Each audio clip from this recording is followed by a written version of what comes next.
Hello everyone, स्वागत है आप सबका learning with Gautam YouTube channel में। तो आज के इस वीडियो में हम करने वाले हैं क्लास 12th ज्योग्राफी के यानी कि भूगोल के most important subjective question answer को, जो कि आपके आने वाले एग्जाम के लिए काफ़ी ज़्यादा इंपॉर्टेंट प्रश्न रहने वाला है। क्योंकि इस वीडियो में जितने भी प्रश्न लिए ज्योग्राफी के सभी प्रश्न आपके एग्जाम के लिए सिलेक्टेड और इंपॉर्टेंट प्रश्न है। तो आप लोग वीडियो को अच्छे से ध्यानपूर्वक और लास्ट तक जरूर देखिएगा। तो चलिए शुरू कर लेते हैं पहले क्वेश्चन से।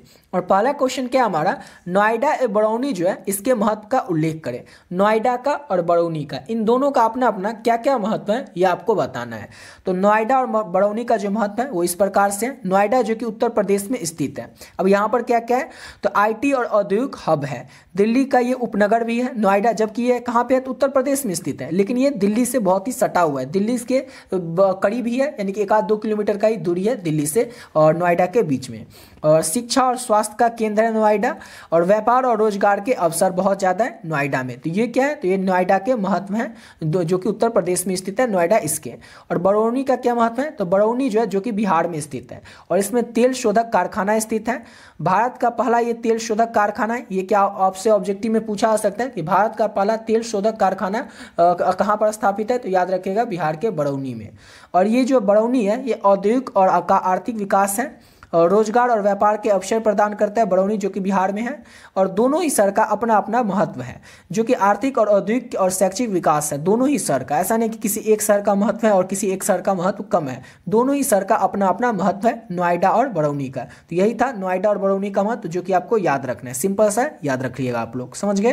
अब अगला क्वेश्चन क्या हमारा, खनिज आधारित उद्योग से आप क्या समझते हैं। तो खनिज आधारित उद्योग से हम ये समझते हैं कि ऐसे उद्योग जो कि खनिज संसाधनों पर आधारित होंगे, जैसे कि कोयला, लोहा, तांबा, बक्साइट, सोना आदि। ये सभी किस पर आधारित है, तो खनिज पर ही आधारित है, इसलिए सब क्या होंगे, तो खनिज आधारित उद्योग हो जाएंगे। सिंपल सा है, ये खनिज आधारित उद्योग से आप क्या समझते हैं, तो ऐसे उद्योग जो कि खनिज पर क्या होंगे, तो आधारित होंगे, और उसी को हम कहते हैं खनिज आधारित उद्योग। जैसे कि एग्जाम्पल के लिए कोयला, लोहा, तांबा, बक्साइट, सोना आदि, ये सभी क्या है, तो खनिज आधारित उद्योग है। समझ गए।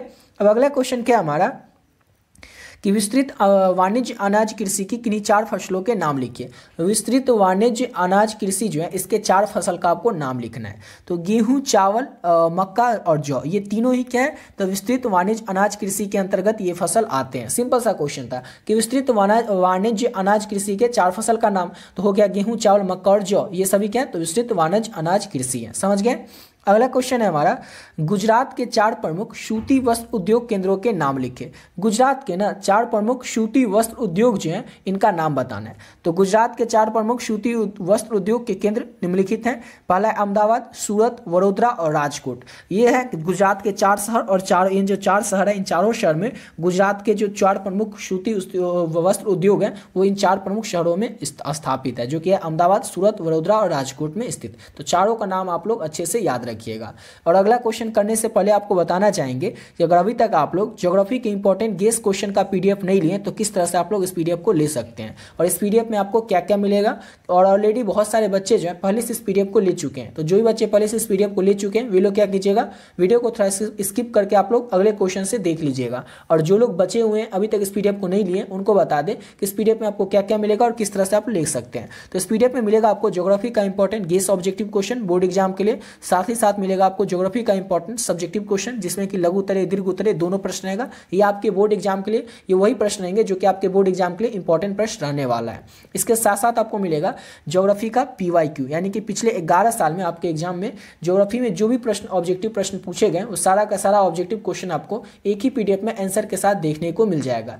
और अगर आप इतना अच्छे से कर लेते हैं तो इसके अलावा आपको और कुछ करने की जरूरत ही नहीं पड़ेगी ज्योग्राफी में। और इसका प्राइस जो है वो केवल और केवल 20 रुपये, यानी कि 20 रुपीज आप पे करके इस पीडीएफ को प्राप्त कर सकते हैं। इसमें जितना ऑब्जेक्टिव और सब्जेक्टिव क्वेश्चन दिया हुआ है इसको अगर आप अच्छे से कर लेते हैं तो इसके अलावा आपको और कुछ करने की जरूरत ही नहीं पड़ेगी, इसलिए आप इसको जरूर ले लीजिएगा। इसमें जितना ऑब्जेक्टिव क्वेश्चन है ना वो सभी हर एक चैप्टर से ऐड किया गया है, यानी कि आपके ज्योग्राफी में टोटल 21 चैप्टर है। ज्योग्राफी में आपको 2 भाग पढ़ना होता है और दोनों भाग मिला करके 21 चैप्टर है, और 21 चैप्टर के जो भी ऑब्जेक्टिव सब्जेक्टिव है वो इस पीडीएफ में ऐड कर दिया गया, हर एक चैप्टर का इंपॉर्टेंट ऑब्जेक्टिव क्वेश्चन। यानी कि अगर आप इसको अच्छे से कर लेते हैं तो इसके अलावा आपको कोई गेस्ट पेपर, कोई क्वेश्चन बैंक, कोई बुक पढ़ने की जरूरत ही नहीं पड़ेगी। और आप पे कैसे करना है आपको, तो ये जो आपको नंबर दिख रहा है 7903820891, इस नंबर पर आप लोगों को फोन पे, गूगल पे, पेटीएम किसी भी माध्यम से केवल और केवल 20 रुपये पे कर देना है। और जैसे आप पे करते हैं 20 रुपये, उसका स्क्रीनशॉट आपको लेकर के इसी नंबर से जो व्हाट्सएप है, इस व्हाट्सएप पे आपको स्क्रीनशॉट भेज देना है। और व्हाट्सएप पर बस आपको एक छोटा सा मैसेज कर देना है स्क्रीनशॉट भेजने के बाद ज्योग्राफी, जिससे कि ये पता चल जाए आपको ज्योग्राफी का पीडीएफ चाहिए। जैसे ही आप पे करके स्क्रीनशॉट भेजेंगे, सब्जेक्ट का नाम बताएंगे, आपको जो पीडीएफ है तुरंत मिल जाएगा। और बता ही दिए, इसको कर लेने के बाद आपको और कुछ करने की जरूरत ही नहीं पड़ेगी। तो जो भी बच्चे बचे हुए हैं अभी तक इस पीडीएफ को नहीं लिए, तो आप लोग इसको ले सकते हैं। अब आते हैं अपने अगले क्वेश्चन पे, और अगला क्वेश्चन है भारत के 4 सूती वस्त्र उद्योग केंद्र के नाम लिखिए। ऊपर में था गुजरात का 4 प्रमुख सूती वस्त्र जो केंद्र है उसका नाम, और यहाँ पर है भारत के 4 सूती वस्त्र उद्योग केंद्र के नाम। तो पहला तो हो गया मुंबई, दूसरा अहमदाबाद, तीसरा कोयम्बटूर और चौथा लुधियाना। मुंबई के महाराष्ट्र में स्थित है, अहमदाबाद के गुजरात में, कोयम्बटूर के तमिलनाडु में, लुधियाना जो है पंजाब में स्थित है।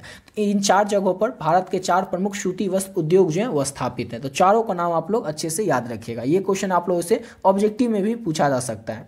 अगला क्वेश्चन है विश्व के 2 प्रादेशिक व्यापार समूहों के नाम लिखिए। विश्व के 2 प्रमुख प्रादेशिक व्यापार समूह जो है वो है यूरोपीय संघ, जो कि यूरोप में 27 देशों का एक समूह है, और आसियान जो कि दक्षिण पूर्व एशिया के 10 देशों का एक समूह है। सिंपल सा तो क्वेश्चन था कि विश्व के ना 2 प्रादेशिक व्यापार समूह कौन कौन से हैं, उनका नाम लिखना है। तो सिर्फ आपको नाम भी लिखना, अगर इतना ही याद रहे तो इतना आप नाम भी लिख सकते हैं, जैसे कि यूरोपीय संघ और दूसरा हो गया आसियान। यूरोपीय संघ और आसियान, यूरोपीय संघ जिसमें कि 27 देशों का समूह है, सिंपल सा है, और आसियान मतलब 10 देशों का, जो दक्षिण पूर्व एशिया के देश हैं वो 10 देशों का एक समूह है आसियान। तो ये हैं विश्व के 2 प्रादेशिक व्यापार समूह के नाम।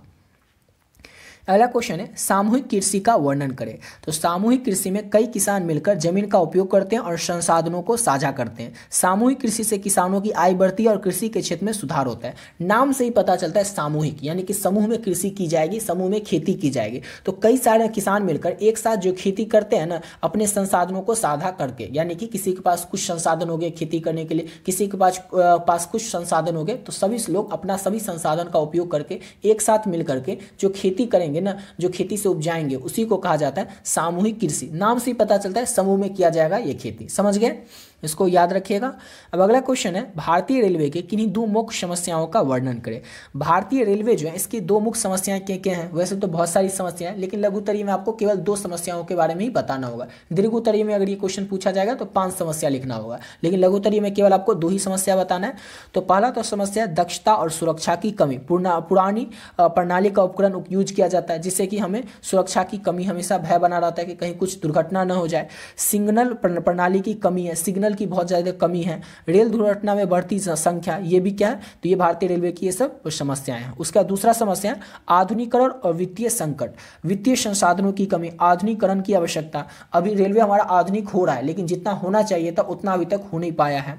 रख रखाव और मरम्मत की कमी, तो 2 ही संकट आपको बताना था। और पहला है दक्षता और सुरक्षा की कमी, जिसके अंतर्गत अब ये 2-3 पॉइंट याद रख सकते हैं। और दूसरा है आधुनिकीकरण और वित्तीय संकट की कमी, जिसके अंतर्गत अब ये 2-3 पॉइंट याद रख सकते हैं। समझ गए, तो ये आपके 2 पॉइंट हैं। भारतीय रेलवे के 2 मुख्य समस्या हैं, पहला है दक्षता और सुरक्षा की कमी और दूसरा है आधुनिकीकरण और वित्तीय संकट की कमी। इसको आप लोग अच्छे से याद रखिएगा। आशा करता हूं आप लोग वीडियो अच्छा लगा होगा। मिलते हैं नेक्स्ट वीडियो में, नए वीडियो के साथ, जिसमें कि ज्योग्राफी के और भी इंपॉर्टेंट क्वेश्चन आंसर को करेंगे। और ऊपर